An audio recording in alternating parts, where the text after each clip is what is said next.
merci de nous rejoindre. Vous êtes bien sûr Radio Djina et nous sommes dans l'émission Djina Sport pour un nouveau numéro.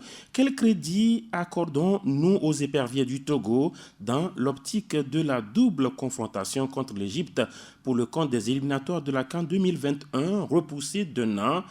Ou quel renfort éventuel pour cette équipe du Togo? Quel impact de la nouvelle ministre sur la question des éperviers?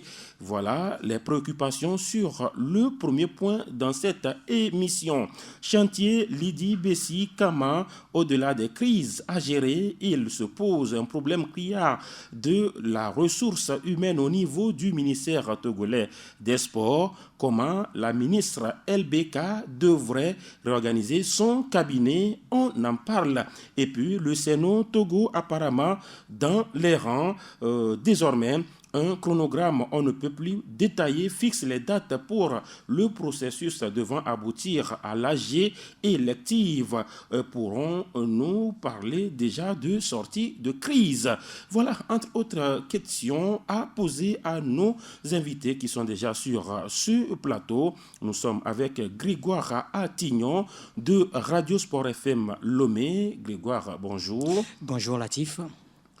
Également sur ce plateau, Edwige Apedo de Djena Media. Elle est la directrice. Edwige, bonjour. Bonjour Latif, bonjour aux auditeurs et auditrices de Radio Djena. D'accord, nous attendons notre confrère sur ce plateau. Mais d'abord, nous évoquons le tirage au sort effectué par visioconférence ce mardi.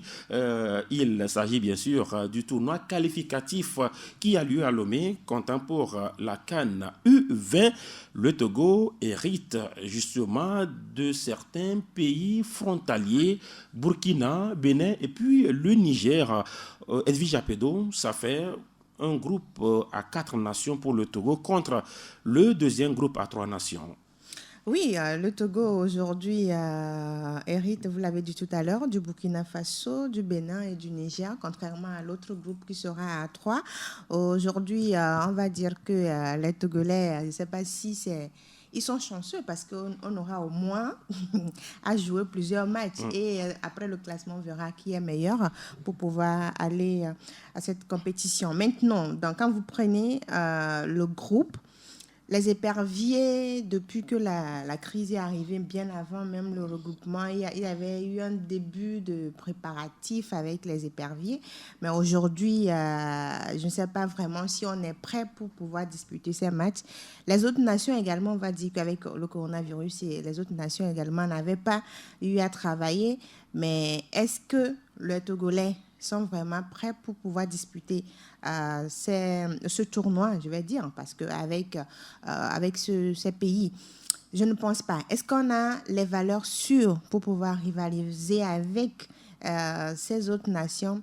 Je suis également sceptique là-dessus parce qu'aujourd'hui, on se dit, oui, on engage les jeunes pour des compétitions, mais on n'a pas tellement d'ambition pour ces jeunes-là. C'est quand ils font des exploits qu'on se dit, oui, c'est bon, mais aujourd'hui, avec ce que nous sommes en train de voir, ils peuvent aller et revenir rapidement et puis on ne va pas se plaindre, quoi, parce que c'est ce qui s'est passé également avec les éperviers locaux. Finalement, ils se sont qualifiés pour le CHAN, mais on est heureux qu'ils soient qualifiés pour le CHAN, mais le travail qui a été fait à la base n'a pas été suffisant avec ces jeunes.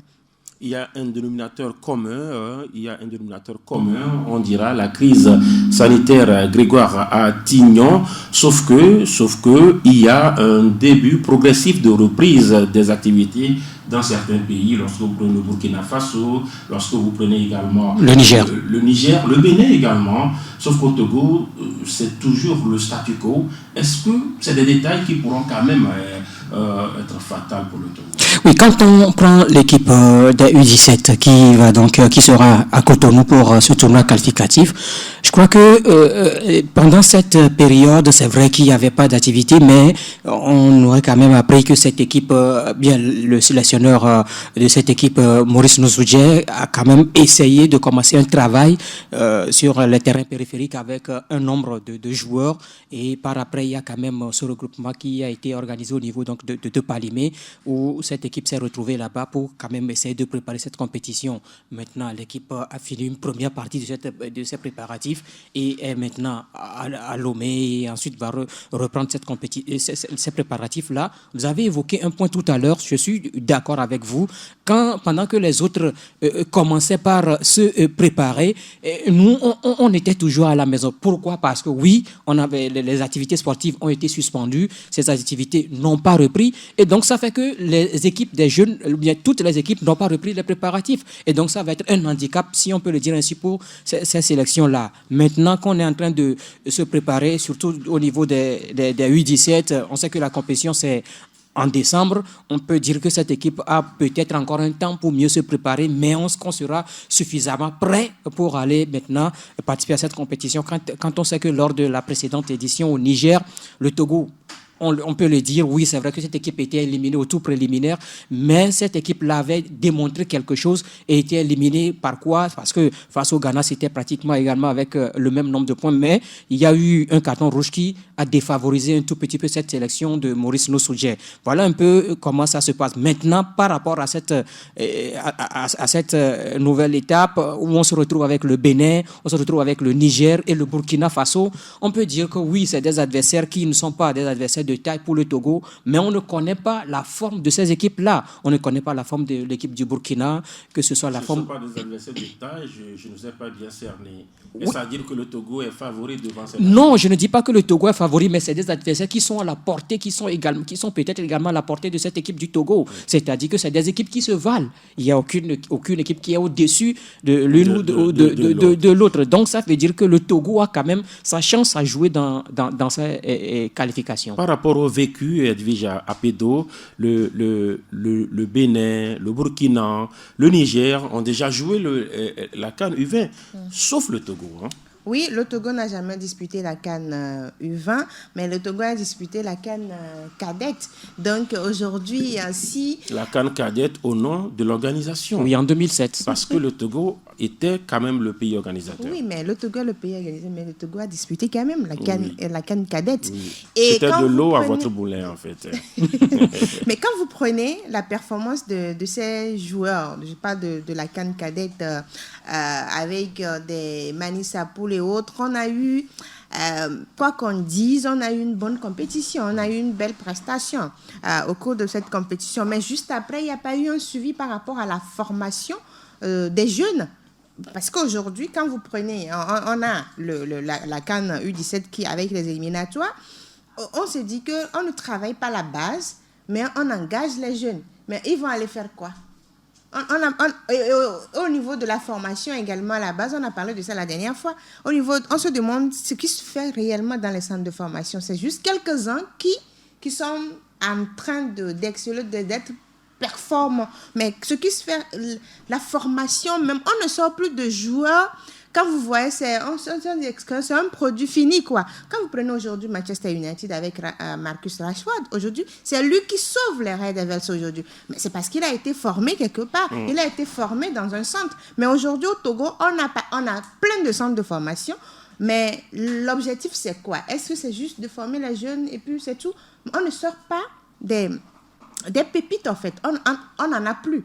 Mais avec la sélection, là, je me demande ce qu'ils pourront faire face au Burkina Faso, même si les trois nations, là, également à cause du coronavirus, n'ont pas pu se préparer comme il le faut. Mais nous, à notre niveau, il ne faut pas se leurrer, quoi. On n'est pas prêt à affronter ces pays et à aller loin. Ces pays. Entre-temps, Aristide Kouvidien, le confrère d'AfricaInfosport.com, nous a rejoint. Vous voulez ajouter quelque chose? Oui, quand on parle de ces sélections des jeunes, quand on prend cette équipe du Burkina Faso lors du tournoi qualificatif à Lomé, on a vu cette équipe burkinabé, on a vu cette équipe, ce que cette équipe a produit à Lomé. C'est vrai que ce ne seront pas forcément les mêmes joueurs.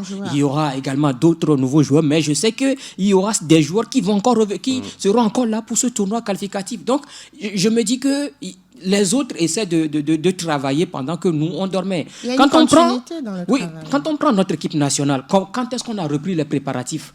c'est tout récemment, après la nomination de Jonas Kokou Komlan. Parce que quand Père son âme, quand Ivy est parti, on a mis quelques temps avant de nommer Nieni Sebabi. Nieni Sebabi a fait combien de temps avec cette équipe des jeunes? Il y avait le coronavirus. Oui, je ne refuse pas. Nieni Sebabi a fait combien de temps avec cette équipe des jeunes avant que Corona ne vienne? Maintenant, Nieni Sebabi... Il n'a pas véritablement pu faire Il n'y a pas eu de match il y a eu quand officiellement. Non, il n'y a pas eu de match officiel, mais ils ont quand même disputé quelques matchs amicaux, je crois. 1 ou 2 matchs amicaux au stade municipal lors d'un regroupement. Après, il y a cette situation qui est arrivée. Yanis Sebabi est parti. Maintenant, c'est Jonas Kokou Komlan qui aussi a entamé quelque chose. Ils sont en regroupement à Palimé. J'apprends que samedi, peut-être qu'ils vont disputer ils vont disputer eux aussi un match amical. C'est ce que... Contre qui? Contre un club. Mais vous savez, c'est vrai qu'il y a des activités. Officiellement, les activités n'ont pas repris.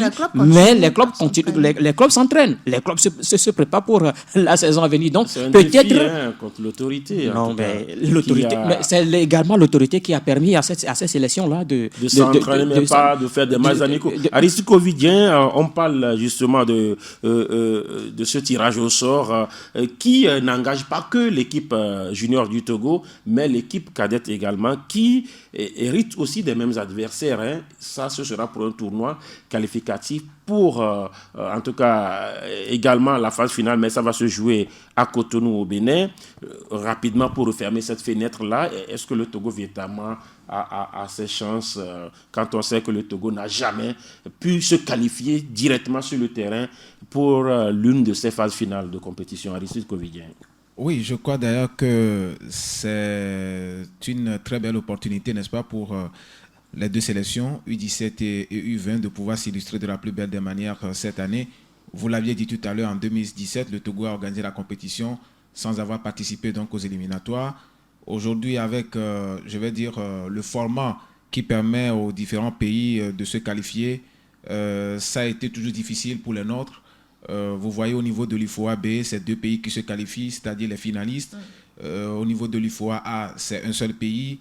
Et donc, cela fait qu'à chaque fois, on retrouve les mêmes, on prend les mêmes, on recommence. Si ce n'est pas le Nigeria, c'est le Ghana.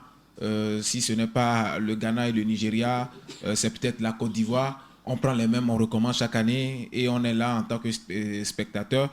Je crois que cette fois-ci sera... comment dirais-je, la bonne démarche, je vais dire, pour cette équipe dirigée surtout par Jonas Kokou Komlan, parce que si le Togo ne se qualifie pas, c'est vrai, on aura quand même, on va pas s'enflammer, on va pas accuser quand même ce sélectionneur qui vient de prendre, je vais dire, l'équipe il y a de cela quelques semaines. Mais c'est un défi pour lui-même. Lui qui avait déjà réalisé de très très belles choses du côté du Mali, en faisant gagner cette Coupe d'Afrique des Nations avec les U17, en entraînant d'abord les minimes maliens avant de prendre la sélection, et même en participant à la Coupe du Monde de la catégorie et même aux Jeux de la francophonie de 2017 avec cette équipe. Je crois que c'est un défi pour lui aujourd'hui. Mais il faut reconnaître que le Mali n'est pas le Togo. Au Mali, on se prépare très très bien. Et d'ailleurs, il y a une succession, c'est-à-dire c'est les mêmes joueurs que vous retrouvez en minime qui reviennent pratiquement dans la catégorie cadette, dans la catégorie junior.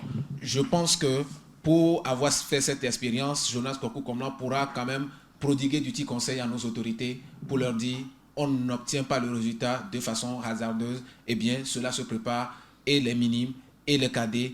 Et dans un pays aussi où on n'a pas de championnat de jeunes, je crois que la mission est difficile, mais impossible n'est pas togolais. Peut-être qu'on attend la magie ou le miracle. De Jonas? Oui. Non. Moi, sincèrement, ne mettons pas quelque chose sur la tête de quelqu'un après quelques semaines de nomination. La magie Jonas. Non, la magie Jonas. Ou peut-être le miracle togolais. Moi, je dis par rapport au football, arrêtons quoi. Aujourd'hui, arrêtons avec cette histoire de miracle, de magie. Quand vous ne vous préparez pas, quand vous ne mettez pas les moyens, vous voulez faire comme magie. Mais ça existe, le miracle. Oh non, oublions ça. En 2017, il se dit que le Togo a eu sa qualification de façon miraculeuse. Latif. Pour le Gabon. Edwige Pedo. En 2006. En 2017. Je vais parler de 2006 pour la Coupe du Monde. On va dire que le Togo a eu de façon miraculeuse. On n'avait pas de joueurs sur le terrain. on avait des joueurs performants, des joueurs qui, même s'ils n'étaient pas dans de grands clubs, qui se sont donnés à fond, des joueurs qui... Il y avait un travail qui a été fait. Il y avait un travail qui a été fait. Je dis, oublions cette histoire de magie.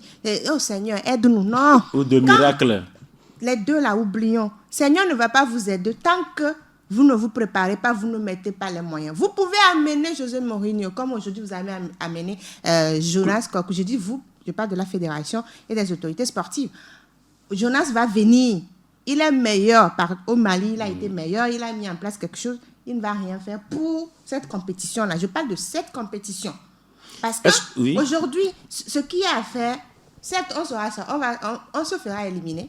Mais il faut poursuivre le travail. Vous êtes totalement pessimiste, Latif, c'est ça? parfois, quand vous voyez quelque chose, ne fermez pas les yeux sur ça. Donc, le mieux, quand on sera éliminé, le travail doit continuer avec Jonas, avec ces jeunes-là. Maintenant, quand le travail va continuer, après, pour d'autres compétitions, on va dire, nous sommes maintenant prêts pour rivaliser avec tel. Est-ce qu'il s'est lancé dans le vide, Jonas? Non, mais je crois que... Il n'y a rien devant, il n'y a rien derrière. Non, Jonas ne s'est pas lancé dans le vide. Je crois qu'aujourd'hui, c'est la compétition qui est en vue, qui fait qu'aujourd'hui, on nomme Jonas à la tête de cette sélection. Selon vous? Oui, S'il n'y avait pas ça... Vous pensez que s'il n'y a pas une compétition, est-ce qu'on va nommer aujourd'hui un entraîneur? Non, on va se dire qu'on n'est pas précipité pour nommer un entraîneur. Aujourd'hui, on constate qu'il y a la compétition qui est là. Il faut que l'équipe se prépare. Et vous avez parlé de quelque chose. Prendre l'équipe, ça suppose qu'il veut faire quelque chose. Oui, Jonas a cette volonté de faire quelque chose. Aristide a aligné les choses tout à l'heure. Il a parlé de quand il était au Mali. Il a parlé des minimes. Il a parlé des cadets. Il a parlé des juniors. Et il faut dire qu'il a préparé ces équipes-là. Il y avait des conditions dans lesquelles Jonas s'est préparé. Aujourd'hui, les conditions ne sont pas réunies. Tout d'abord, nous n'avons pas... Il a accepté de prendre. Oui, je suis d'accord qu'il a accepté de prendre. Il a accepté de prendre parce que c'est son pays. Il a cette volonté d'entraîner cette équipe-là. C'est également ça. Et donc, il doit faire le bilan. Aujourd'hui, le constat qu'il y a, c'est que c'est la compétition qui s'annonce, qui fait qu'aujourd'hui, on doit avoir un sélectionneur à la tête de cette équipe. Et Jonas a accepté de prendre. Quoi qu'on dise, il aura un bilan à faire, Aristide. Au soir du 2 décembre. Hein. Ah oui, naturellement. Et oui, parce que il aurait pu dire non. Et ça a été d'ailleurs ma position à chaque fois qu'on parle donc des entraîneurs. Je me dis, les entraîneurs sont jugés sur la base des résultats. Quelle que soit, disons, les qualités de Jonas, lorsqu'il n'a pas de résultats, c'est qu'il a échoué. Donc, un entraîneur est recruté pour avoir des résultats. Et donc, si on le juge à partir des résultats, je pense logiquement que s'il échoue, on ne va pas aussi s'enflammer. Parce que dans les conditions dans lesquelles il a été recruté, mais au même moment, on dira quand même qu'il n'a pas réussi sa mission, puisque la mission principale... Voilà pourquoi je dis peut-être que d'aucuns attendent le miracle Jonas. Oui. Voilà. Oui, mais on peut attendre le miracle Jonas, mais pas... C'est-à-dire qu'il faut voir les conditions dans lesquelles Jonas réussissait à qualifier les équipes. Il ne faudrait pas qu'on rêve, en fait. Il ne faudrait pas qu'on rêve. Certes, sur le terrain, on verra quelques changements. C'est ce que je vais dire.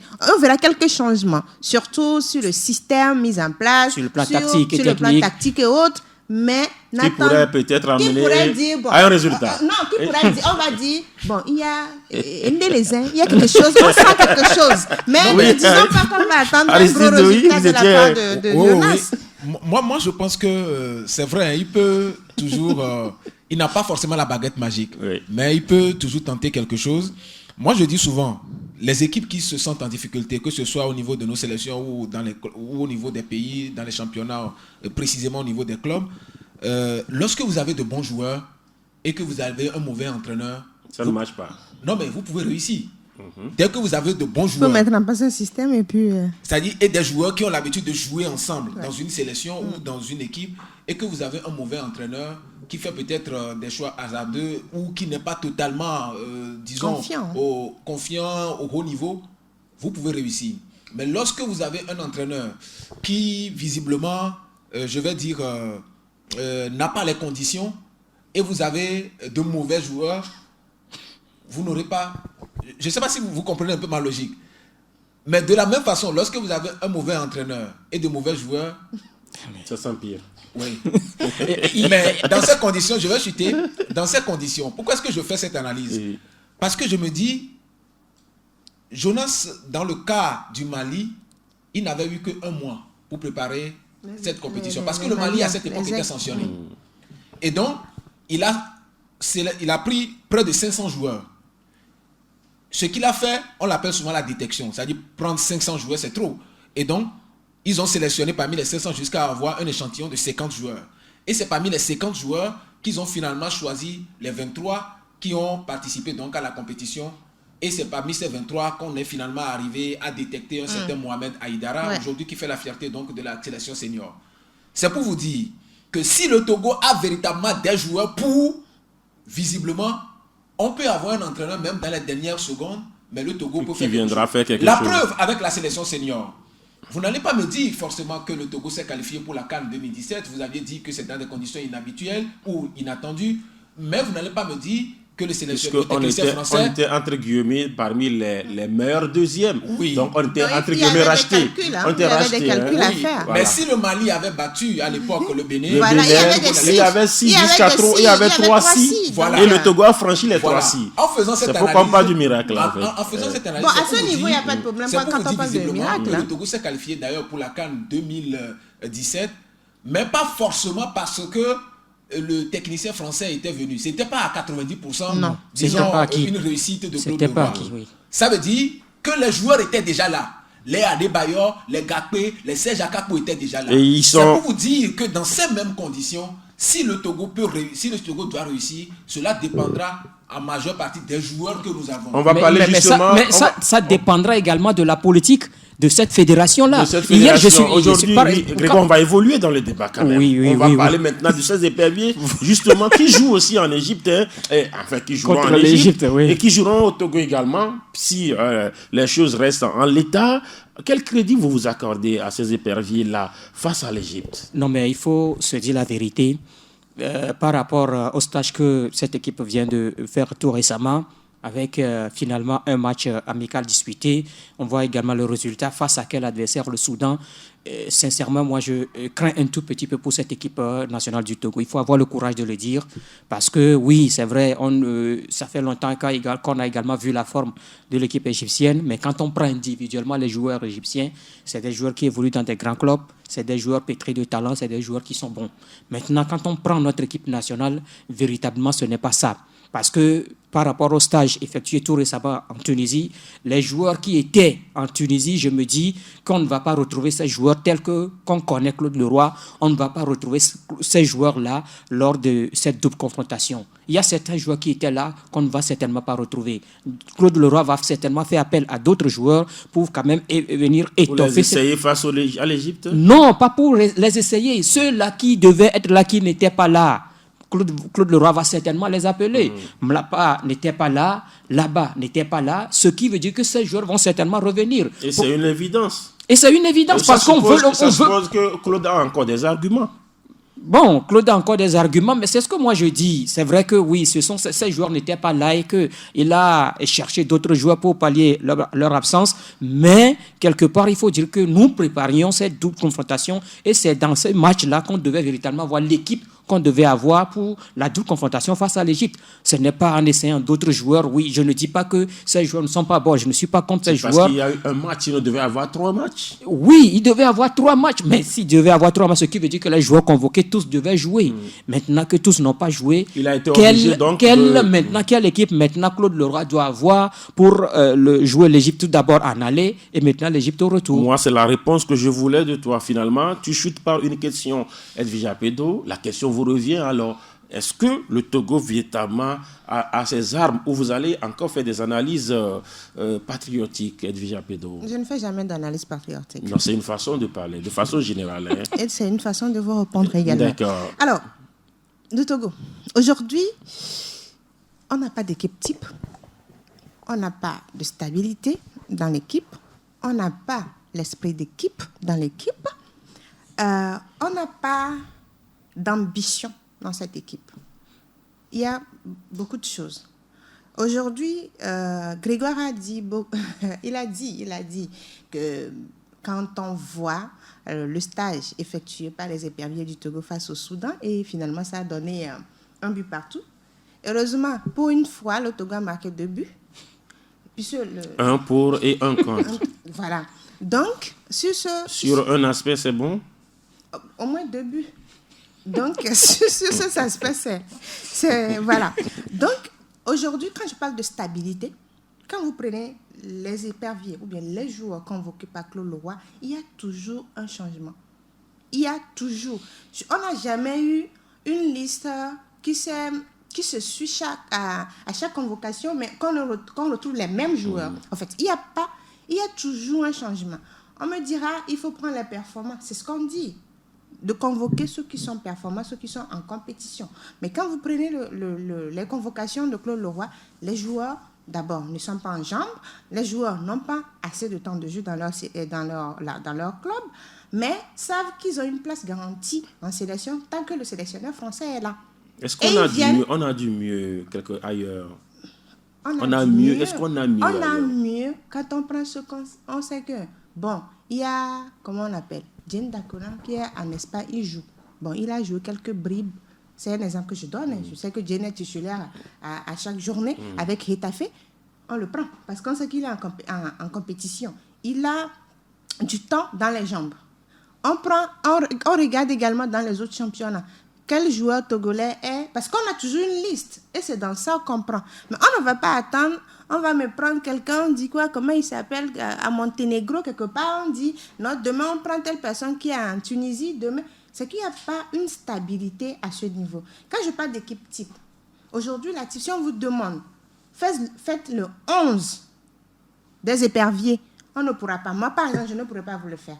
Il y a Malcolm, dans les poteaux, voilà. Il y a Diène Daconan dans l'axe, il y a Urosama Hakim peut-être associé ou peut-être un local, il y a Steve à droite, et peut-être il y a Bessile maintenant. Latif, vous voyez, ce n'est pas l'équipe type. Ce que je vous demande, c'est nous sommes en train de... Nous essayons. Bessile est revenu tout récemment. Oui, et on le met là. Oui, Bessile est revenu tout récemment. C'est ce dont je parle. Il y a peut-être...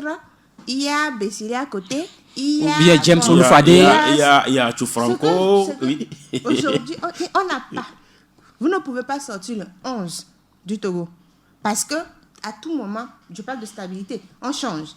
L'esprit d'équipe, quand vous venez en sélection, c'est que vous êtes là pour mouiller le maillot. Ça veut dire que vous méritez votre place dans la sélection. Mais quand vous-même, consciencieusement, vous savez que vous ne méritez pas votre place, c'est quand vous a convoqué, vous venez, c'est que vous n'allez rien faire. Aujourd'hui, face à l'Égypte, on a peu de chance.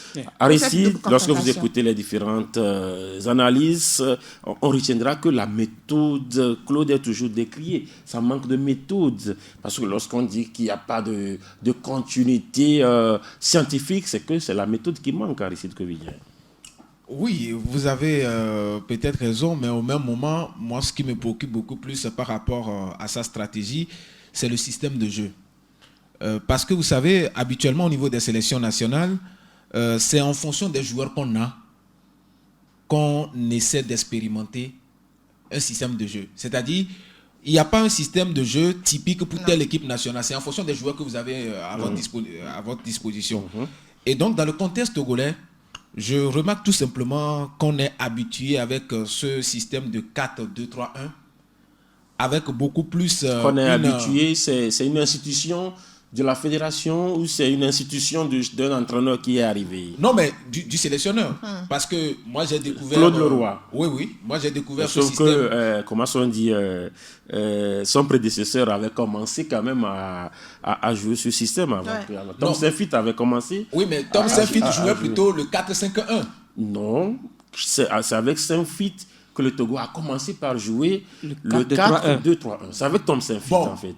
Parce que souvent, au niveau du 4-2-3-1, vous pouvez attaquer en 4-2-3-1, mais défendre en 4-5-1. Oui, et cela dépend aussi de l'animation, de l'animation de jeu. Dans le repli, le 4-5-1. Voilà. Donc, dans le contexte togolais, je pense que les joueurs que nous avons ne sont pas vraiment adaptés à ce système de jeu. Ça, c'est mon analyse personnelle.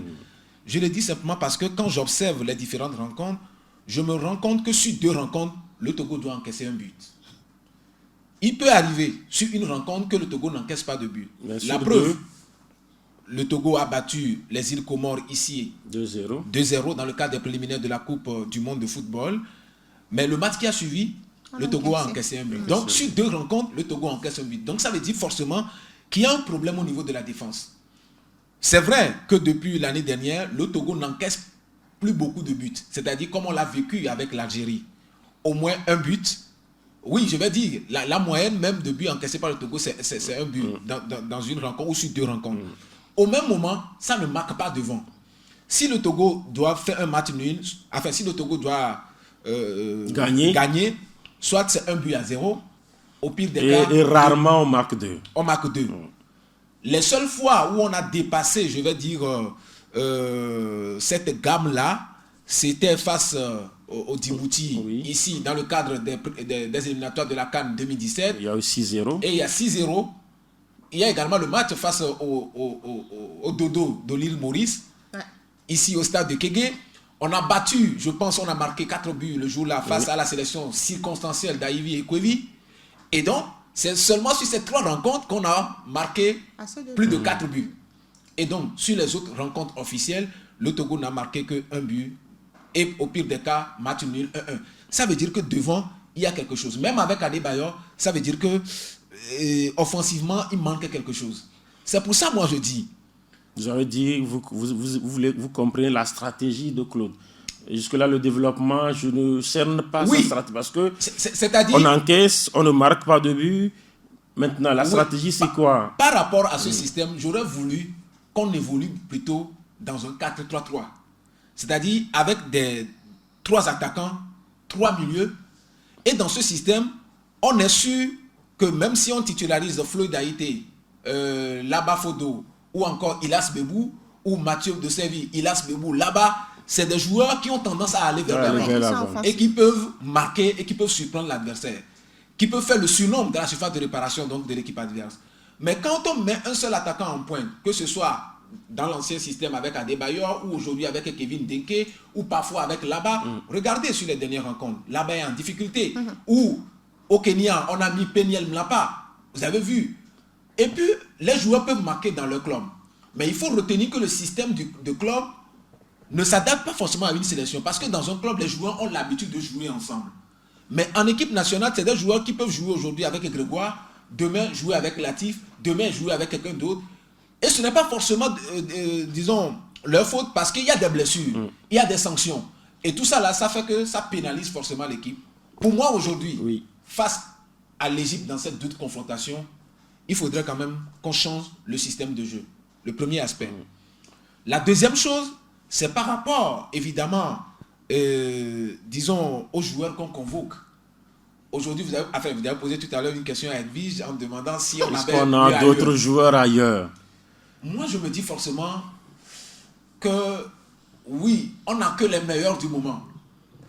Mais malheureusement... Et parmi eux, il y a des joueurs. Hein, parce que des joueurs. fois, c'est comme on sous-estime trop les joueurs de Claude Leroy. Il y a quand même des joueurs parmi eux. Oui, c'est pour ça qui sont dans les 5 majeurs. Justement. Voilà. Mais au même moment... Même quand vous n'avez qu'un ou deux, quand même, c'est des joueurs. Oui, mais Latif, au même moment, le vrai problème, c'est quoi? C'est-à-dire, parmi ces joueurs, il faut voir également le niveau du championnat. Le niveau du championnat. Il y a l'Allemagne, il y a l'Espagne. Oui, mais une seule hirondelle ne fait pas le printemps. Oui. Dans un système de jeu où vous avez 11 joueurs, si là-bas évolue de l'autre côté et vous prenez Ilas Bebou dans la Bundesliga, vous prenez Jane au niveau de la Liga, ça ne suffit pas. Il y a Mlapa. Il y a Mlapa et ça fait les meilleures flèches au niveau des Émirats. Mathieu de Séville maintenant en Turquie. Mais en fonction de cela, il faut comprendre que on développe le jeu en fonction de l'adversaire qu'on a devant soi. Quand vous prenez l'Égypte, d'accord, et le Togo, on va peut-être faire ce petit exercice. Vous prenez le gardien de but, Malcolm Balkola. Jusque-là, c'est un gardien sans problème. À mon avis, c'est mon analyse personnelle, qui se défend pas mal, parce que par rapport à son âge, 22 ans, il essaie quand même de faire de très très belles choses au niveau de cette sélection. 3e gardien de l'île. Vous prenez le gardien de l'Égypte, Mohamed El Shenawi, gardien titulaire de la sélection égyptienne, depuis plus de 4 ans déjà. Gardien titulaire de Al-Ali d'Égypte. Al-Ali d'Égypte qui est en compétition, qui joue le championnat égyptien. Al-Ali d'Égypte qui récemment a joué les demi-finales allées de la Ligue des Champions face au WAC de Casablanca. Mais oui, je comprends votre analyse. Mais si vous voulez faire ces analyses-là, l'Islande, par exemple, ne jouera jamais, par exemple, l'Euro. Hein, lorsque vous voulez faire Ouais, ces ouais. analyses-là, Aristide. Oui. Parce qu'il n'avait aucun joueur, même le Cap-Vert, qui a joué même les quarts Les quarts de finale, les quarts de finale. Madagascar. Ils n'ont jamais eu un seul joueur, Oui, par mais- exemple, dans un championnat, même semi-professionnel. Oui, mais Latif Yuruma, justement, je dis souvent que dans le football moderne aujourd'hui, ce n'est pas forcément le plus fort qui gagne. Mais celui qui surprend C'est son le- adversaire par sa le- façon de La jouer. stratégie. Non, mais Justement, C'est le stratège. La stratégie Mais nous quand- a oui, pris. là, c'est ce Quand que vous je avez- de Grégoire, oui, avant quand de vous avez, revenir parce de que vous Grégoire. avez monopolisé Oh, oui, la- avant de la revenir de parole, Grégoire, il faut permettez. citer, oui. Je dis, c'est en fonction des joueurs, c'est-à-dire c'est en fonction des ressources humaines qu'on a sur le terrain. Sur le terrain. Le Bénin, par exemple, moi je donne souvent l'exemple du Bénin. Le Bénin ne prend pas de risque. Le Bénin, lorsqu'il trouve l'opportunité, il marque. Mais le Bénin joue avec 7 défenseurs. Vous pouvez tout dire du Bénin, mais le Bénin joue avec Aristide, Oui, a mais évoqué je- un je peu. suis- Grégoire, je vais vous orienter. Oui. Nous n'avons encore que 2 minutes sur ce sujet. Oui. Je vais vous orienter. Nous avons des joueurs qui marquent ailleurs, mais qui ne marquent pas en sélection. Il a parlé de stratégie, il a parlé de système de jeu et autres. Je vous donne juste un exemple. Vous prenez par exemple la part, Peniel, qui en 4 ans en sélection a marqué 0 but. Depuis qu'il est arrivé, 0 but. Et là, la faute à qui? Parce que le joueur, il marque en club. Mais lorsqu'il arrive en sélection, ça fait 4 ans, ça fait 0 but. Et là, ce n'est pas moi, ce n'est pas le joueur, j'ai envie de dire. Non, mais peut-être ce c'est celui qui l'aligne sur le ce terrain. qu'il faut dire dans ce cas, je crois qu'il manque quelque chose au niveau de la sélection nationale. Ça dépend du travail qui se fait ici en sélection nationale. Même là-bas n'arrive pas à marquer. Là-bas en n'arrive sélection. pas à marquer. Aristide a dit quelque chose tout à l'heure. Quand on prend les joueurs individuellement, non, mais il faut laisser ça de côté. En 2005, en 2006, le Sénégal revenait du mondial 2002. 2002. Le mondial était, plutôt le Sénégal Avec était là. les Aladji Diouf, Oui, hein, le qui Sénégal était la meilleure équipe du continent à l'époque. Mais le Togo a battu cette équipe-là à Lomé. À l'époque, le Togo n'avait pas aussi de grands joueurs en tant que tel. Adebayor évoluait à l'AS Monaco, Agassak aussi évoluait à Reims, et les autres évoluaient dans quel club? C'est comme les joueurs d'aujourd'hui. C'est comme ces joueurs que nous avons aujourd'hui. Mais il y a un travail qui se faisait à l'époque qui faisait que le Togo avait un fond de jeu, le Togo arrivait quand même à gagner ses adversaires. Aujourd'hui, depuis 2016 que Claude Leroy est arrivé, quand vous prenez cette équipe, il n'y a pas de fond de jeu. Il faut avoir le courage de le dire. On n'a pas de fond de jeu. L'équipe n'a pas un système propre à elle.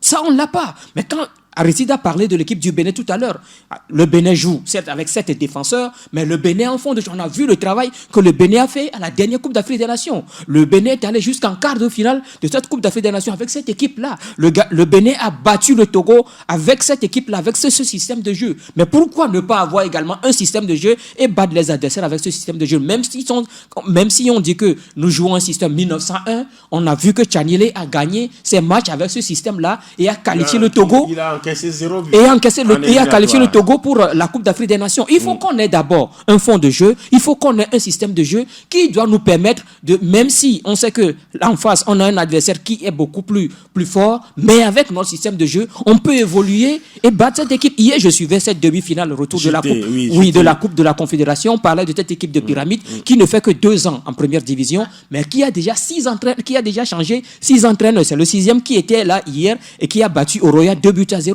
Ce qui veut dire qu'on cherche du résultat, on veut quand même faire quelque chose avec cette équipe. C'est pourquoi Qu'est-ce que vous insinuez? on doit être exigeant au niveau de notre équipe Vous voulez nationale. qu'on change Claude, c'est ça? Non, si on doit changer, Claude, si on voit que, je parlais de pyramide qui a eu 6 entraîneurs en 2 ans, ce qui veut dire qu'on est exigeant dans les résultats. Si on est exigeant on est exigeant sur les résultats, on doit changer d'entraîneur. On va évoluer. Vous êtes sur Radio Djena. Nous sommes avec Edwige Apedo, Grégoire Atignon, Aristide Kouevidien. Nous parlons maintenant des chantiers Lydie Bessi Kama.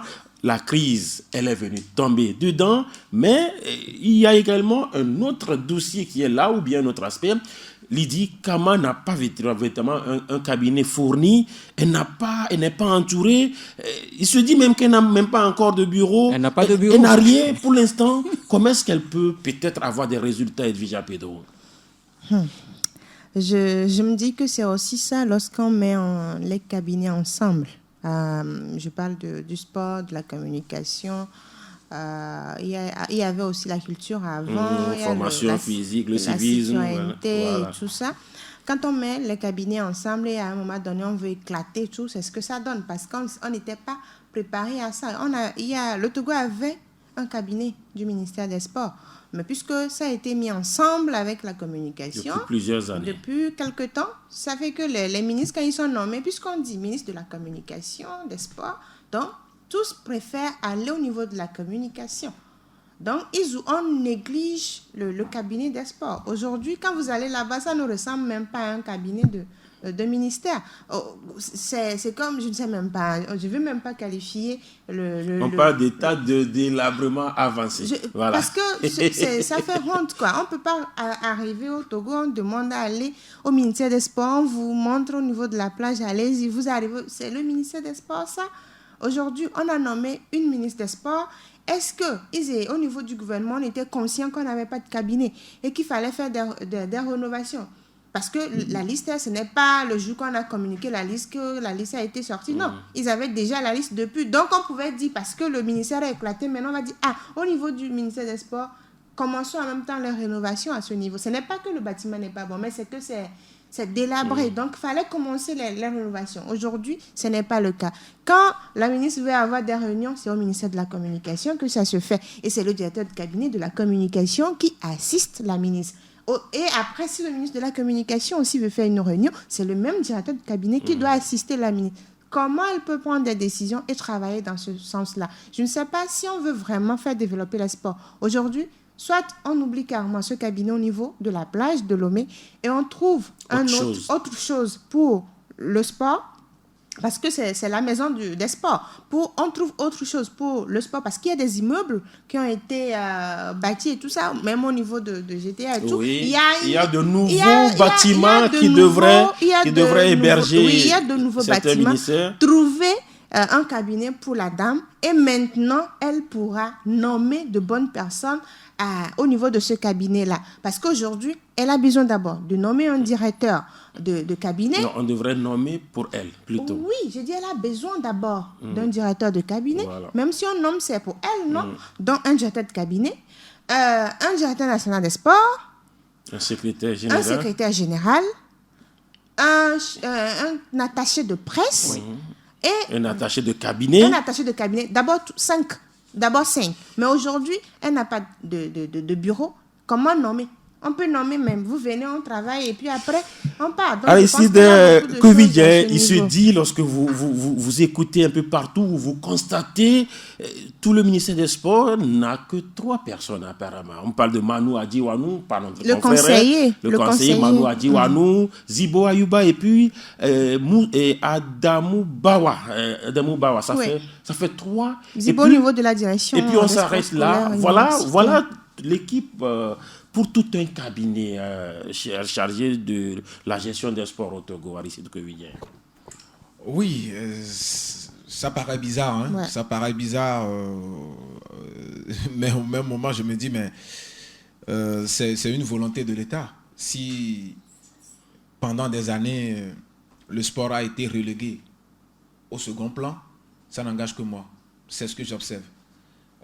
Parce que visiblement, le sport sur 2, 3, 4, voire 5 ans, eh bien, de façon générale, les sports ont été confiés à un ministre qui gère soit le département de la communication, de la culture, des loisirs, de la citoyenneté, etc., etc. Donc, on avait réclamé qu'on voudrait quand même qu'on revienne à la dernière étape où on avait Angel Amouzou Diaké, autant justement d'un certain Tom Sefit avec l'histoire de Capitana qui a marqué les esprits. Et donc aujourd'hui, on se dit, mais pourquoi est-ce que cela se passe de cette façon? On a l'impression que dans le nouveau gouvernement de Mme Dogbert, eh bien, le sport devient une priorité en quelque sorte.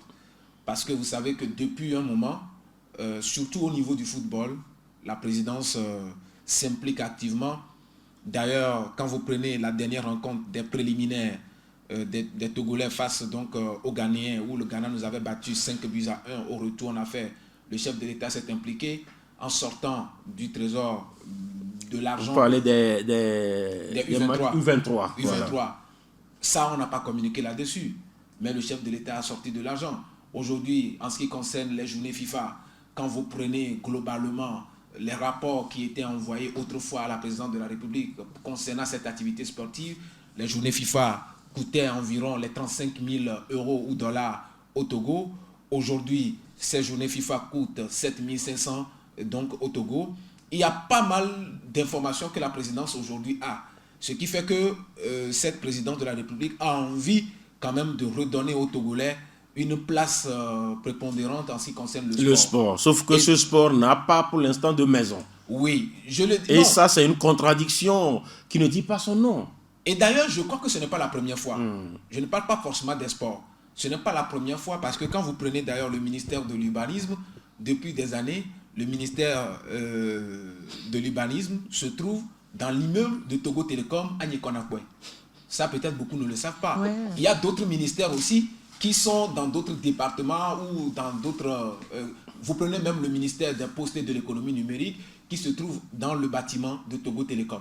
C'est juste 2 exemples que je suis en train de donner. Mais pendant des années, il y a eu des reformulations par rapport donc, au titre donc, de ces ministères. Entre-temps, ministère des Postes et Télécommunications, etc.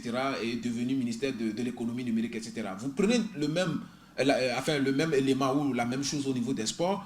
On remarque simplement que c'est maintenant que l'État, disons, qui a décidé maintenant de confier ce département-là à quelqu'un, se retrouve dans une situation où il n'y a pas forcément d'infrastructure. Alors, on ne peut pas priver les Togolais aussi d'un département aussi sensible, sachant bien entendu que si on doit remanier aujourd'hui le gouvernement, c'est parti encore pour 3 ans après les élections législatives. Donc, voyez-vous, c'est peut-être anticiper, le fait d'anticiper peut permettre aujourd'hui à cette ministre-là de commencer son travail en attendant qu'on, disons, les envoie du côté de la présidence, juste au niveau de, comment on dit, du nouveau CASEF. Oui. Il y a évidemment, près de la présidence, un bâtiment qui a été inauguré, vous vous rappelez, récemment, qui devait habiter le ministère de l'Agriculture, qui devait habiter le ministère des Finances, qui devait habiter d'autres ministères que le gouvernement aura l'opportunité dans les années à venir à créer. Et c'est dans cette perspective, évidemment, que le ministère des Sports a été recréé. Voilà. Au-delà du bâtiment Grégoire Attignon, on parle du cabinet qui est pauvre en valeur, qui est pauvre en ressources humaines, qui est pauvre en qualité, en quantité. Il n'y a que 3 qui sont là et qui sont également là sans pouvoir véritablement être vus. J'évoquais la direction nationale des sports. Il n'y a pas que ça. Il peut y avoir par exemple un secrétaire du ministère ou un directeur de l'éducation physique et sportive, parce que dans d'autres pays, il y a quand même ces postes-là. Oui, mais j'ai entendu Edwige évoquer tout à l'heure tous ces aspects où il n'y a pas, pour le moment, il faut quand même dire que la ministre n'a pas son directeur de cabinet, parce que Franck Messité est beaucoup plus rattaché au niveau de la communication. Non, il n'est pas rattaché. Il est directeur de cabinet du ministère de la Communication. Oui, mais il avait joué également le rôle de directeur de cabinet du ministère. Oui, c'est parce que le ministère des Sports était rattaché à ce portefeuille. Maintenant, je crois qu'il faut rapidement... Mais moi, je crois que le problème qui se pose, on a parlé tout d'abord du local. Le local qui doit abriter le ministère. Il n'y a pas de local. Il a déjà évoqué cela. Vous voulez encore revenir? Non, je dis qu'il n'y a pas de local. On peut nommer également des gens, parce que si on nomme ces gens-là, ils vont venir rester. Il n'y a pas de local, mais le ministre a été où le ministre a été nommé. Aujourd'hui, elle occupe quel poste? La direction nationale des sports a sa direction, Grégoire Attignon, que vous connaissez très bien. Vous voulez que la ministre aille rester là-bas? Non. Vous dites qu'il ne peut pas avoir des nominations alors qu'il n'y a pas de... Oui, mais par exemple, le directeur de cabinet, si on nomme un directeur de cabinet des sports, il va rester où? Il va travailler où? D'autant plus que la ministre aujourd'hui n'a pas de choses. Oui, il n'a pas de choses. C'est ce que je dis. Moi, je me dis que par rapport à l'ancien local, je me dis qu'il y a eu de la négligence un tout petit peu. Ce n'est pas parce que le sport a été rattaché à la communication qu'il fallait abandonner ce local-là. Mais je suis surpris que la dernière fois, quand il devait y avoir passation de charge, c'est là-bas où il y a eu passation de charge. Le ministre de la Culture, à l'époque, Egbetonio Kosivi, le religieux, a donné ces documents, les documents de la culture au docteur Lamadokou, c'était là-bas. Et également, il faut dire que Madame Lydie Bessikama a également le portefeuille des loisirs. Et c'est également Kosivi et Betonio. Les loisirs sont toujours dans ce local abandonné. Voilà. Il y a un petit bâtiment. Voilà. Évidemment, c'est là-bas qu'il a été eu la passation de charge. Donc, je me dis que quelque part, ce local a été abandonné. C'est pourquoi aujourd'hui, la ministre manque de local. Donc, il revient rapidement à l'État de prendre des dispositions. Donc, il faut un local avant des nominations. Oui, c'est ce que moi, je ne pense pas. Il peut avoir des nominations parce que qu'aujourd'hui, le directeur national des sports a un siège au niveau du stade municipal. Oui. Il y a le local qui est Il y a là, toute qui une est direction vide, qui est fermé. Aujourd'hui, on peut nommer un directeur national des sports.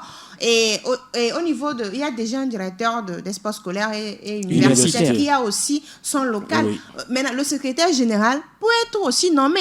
Vous avez parlé de ce local. On dit le local est délabré. Il faut juste rénover. On va prendre combien de jours? On a vu dans ce pays, on prend 2 jours pour monter des choses. Donc, on peut prendre une seule journée pour rénover ce bâtiment. Je ne vais pas pour vous dire quelque chose. Le jour de la passation de chef, c'est le jour là qu'on a amené même le climatiseur. Oui, voilà. Grégoire Attignon, ça veut dire que c'est possible de le faire. Aujourd'hui, peut-être que on est en train de rénover déjà le local avant, avec ce qu'on entend. Maintenant, ce que moi je suis en train de dire, elle peut faire ou bien demander les nominations parce que le directeur national des sports, c'est pas décret. Oui. Le directeur de cabinet également, c'est pas décret. Donc, elle peut demander que ça se fasse parce qu'aujourd'hui, elle prend déjà des décisions. Elle signe des décisions. Maintenant, qui le fait à ce niveau-là? Ça veut dire qu'elle peut prendre des décisions par rapport au sport. Et donc, même si elle n'a pas encore de local comme décret, il faudrait qu'elle prenne des décisions pour pouvoir travailler. On va évoluer avec le dernier sujet. On reste avec vous, Edwige Appedo. On va parler du CNO Togo, que vous connaissez mieux,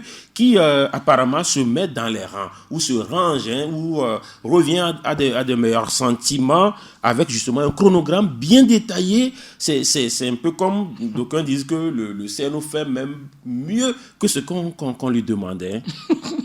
Edwige Appedo. C'est le... Qu'est-ce qui fait rire Grégoire Attignon? De toutes les façons, quand la nouvelle ministre est arrivée, elle a eu des rencontres avec le bureau exécutif du Comité national olympique du Togo. Et c'est ces rencontres qui ont abouti à un chronogramme aujourd'hui, parce qu'il y a eu également l'intervention du CIO par rapport à certaines questions, à certaines préoccupations au niveau du Comité national olympique, parlant de statuts et autres. Aujourd'hui, tout est clarifié et il y a un chronogramme. L'ancien ministre des Sports avait demandé à ce que l'élection se fasse en décembre. Et normalement, mais il n'avait pas besoin de le dire parce que le mandat finit en décembre. Et c'est en décembre qu'il devait avoir élection. Mais il y a eu, on ne va pas revenir sur ça. Maintenant, aujourd'hui, c'est ce qui est fait. Il faut juste respecter est-ce que vous-même, vous avez dit que, bon, c'est ça, on dit 19 décembre pour les élections. Je pense que si on respecte le chronogramme établi, il n'y aura pas d'autres problèmes. Maintenant, au niveau de ce chronogramme-là, il y a le dépôt des dossiers qui va commencer le 2 novembre jusqu'au 13 pour les candidatures. Et il y a également la publication de ces candidatures le 16 novembre. Il y a la période de recours pour permettre à ceux qui ont été recalés peut-être de faire des recours le 23, du 13 au 30 novembre. Du 23 au 30 novembre, il y a également la publication des candidatures le 3 décembre. Il y a la campagne qui va commencer là-haut, même c'est intéressant pour les sportifs. La campagne, il faut convaincre les sportifs, ceux qui veulent voter, surtout les fédérations. C'est intéressant dans quel sens? Il faut convaincre. Il faut convaincre l'électorat. C'est ce qui est intéressant. C'est ce qui est intéressant, c'est là où on voit le programme de celui qui veut venir à la terre du CNO. Donc, au niveau de la campagne, c'est du 4 au 18 décembre. Et le 19 décembre, il y a l'élection. Je me dis que c'est un chronogramme bien établi et donc il ne devait pas avoir de problème. Est-ce que ça suffit pour dire que c'est le bout du tunnel? L'élection signifie fin de crise, sortie de crise, Aristide Koevidien, en 30 secondes? Non, mais je pense que c'est une sortie de crise, en quelque sorte. À 90%, je peux quand même dire qu'on est peut-être au bout du tunnel. J'ai vu l'implication de la dame, Madame Bessie Kama. Je me suis dit qu'elle a eu quand même cette magnanimité de pouvoir impressionner les acteurs en leur disant « Mais messieurs, arrêtez ce que vous êtes en train de faire », simplement parce qu'elle connaissait déjà le milieu. Elle fait partie, vous le savez, mieux que moi, d'une des commissions de la Confédération de handball. Elle a eu le temps, en tant que médecin commandant, de suivre un peu ce qui se passe dans les différentes disciplines sportives. D'ailleurs, quand vous l'approchez peut-être pour des interviews avant qu'elle ne soit ministre, elle doit recevoir des autorisations du côté de l'état-major. Et donc, c'est une dame qui visiblement connaît tout le monde. C'est une dame visiblement, on peut avoir l'impression peut-être d'être en face d'une nouvelle personnalité, mais en réalité, il connaît qui est Bayor, il connaît qui est Akbaki, il connaît qui est Ona, etc. Il connaît tout le monde. Et donc, elle voudrait quand même, elle connaît tout le monde et elle voudrait quand même que cela puisse marquer les esprits, qu'elle est venue faire quand même un travail assez intéressant. Voilà pourquoi moi je considère quand même que c'est une sortie de crise. C'est une sortie de crise. Maintenant, il reviendra, n'est-ce pas, à ces messieurs du CNO de prouver aux yeux des acteurs sportifs que la dame ne s'est pas trompée en leur faisant confiance. Lorsqu'on prendra X au soir du 19, c'est la fin de crise, c'est ça? Je ne dis pas, je ne peux pas dire que lorsqu'on aura un nouveau président, ce sera la fin des crises ou bien de la crise au niveau du Comité national olympique du Togo. On a vu ce qui s'est passé jusqu'à aujourd'hui. Non, écoutez, nous sommes dans le sport, on sait ce que ça donne. Aujourd'hui, quand on parle de cette date du 19, oui, c'est cette date que les gens avaient repoussée quand cette réunion extraordinaire des pétitionnaires, c'est cette réunion qui a proposé cette date-là. C'est cette réunion qui a également proposé la réhabilitation de certains membres. Aujourd'hui, ces gens sont réhabilités, mais on n'a plus sorti de communiqué pour dire que Ramanou a été réhabilité, alors que quand Ramanou avait été sanctionné, il y a une autre qui a été sortie pour dire peut-être que la note n'a pas été publiée. La note elle devrait forcément être... On avait publié l'autre, on devait également publier celle-là aussi. Bon, moi, je suis quand même content qu'aujourd'hui, on ait quand même une date pour laquelle... Un début de sortie de crise. Oui, peut-être un début, mais ce n'est pas encore. Moi, je ne dis pas que c'est fini pour cette crise-là. Grégoire Attignon, on s'arrête là pour aujourd'hui. Merci à vous, Grégoire Attignon. Il est sceptique, hein, mais il faudrait quand même rester dans cette posture parce que, écoutez, au Togo, les gens ont toujours surpris négativement. Les sports n'ont pas besoin de ça. Merci à vous, Madame la directrice. Merci à vous pour l'invitation. C'est Madame le directeur. Merci à vous, Aristide. C'est un plaisir d'être toujours avec vous. Merci. C'est peut-être parce que parfois la politique s'invite dans le débat. Dans le débat. Au niveau des sports. On est peut-être surpris et qu'on est peut-être amené à être sceptique comme Grégoire Attignon. Voilà. Merci également à Rémi Humpati qui était à la mise en onde. Je suis Latif Yoruma. Restez toujours des nôtres. Nos programmes se poursuivent. On vous donne un autre rendez-vous. Déjà, Dina Sport revient très vite ce vendredi à 16h. Vous aurez le jeune, hein, c'est comme ça nous on l'appelle dans la maison. Elia Tikpo va vous retrouver pour d'autres sujets. Bye bye.